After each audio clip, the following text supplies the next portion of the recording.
Praise లాడండి. బాగున్నారా? ఇదేనో దేవుని వాగ్దానం చూసుకుందామా రండి. చిన్న విషయం అండి.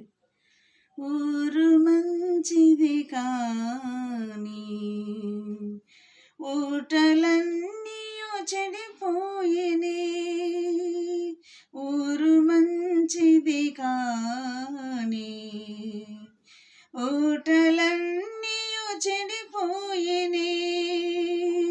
ఉప్పు వేసిన వెంటనే ఊట క్షయతానందినే.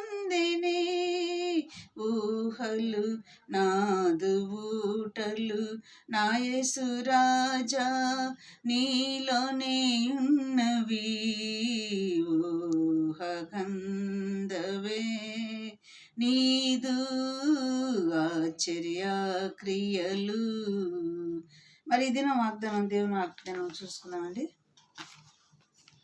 15వ కీర్తన 1 నుంచి 2 వచనాలు చూసుకుందాం.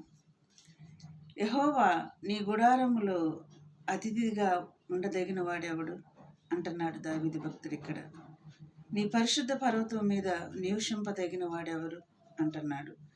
యథార్థమైన ప్రవక్తన కలిగి నీతిని అనుసరించుచు హృదయపూర్వకముగా నిజము పలుకువాడే నీ పరిశుద్ధ పర్వతమును ఎక్కుతారు అని చెప్తున్నాడు దావీదు భక్తుడు ఇక్కడ.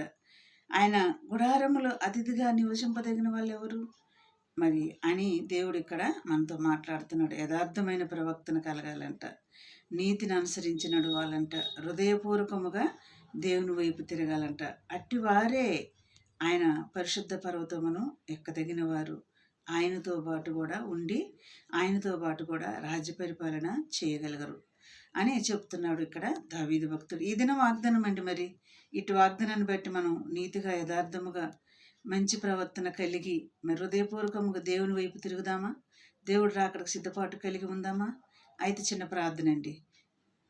స్తోత్రములు ప్రభా, స్తోత్రములు ప్రభా, పరలోకమందున్న మా తండ్రి యేసయ్య, ఇటు మాటలు మా హృదయంలో నీరు గట్టి ఫలింపు చేసి చూస్తున్న ప్రతి ఒక్క బిడ్డను కూడా మీరు దీవించి ఆశీర్వదించండి ప్రభా. నీ కృపలో భద్రపరచమని నజరేయుడైన యేసుక్రీస్తు నామంలో నేను అడిగి వేడుకొంచున్నాము తండ్రి. ఆమేన్. God bless you.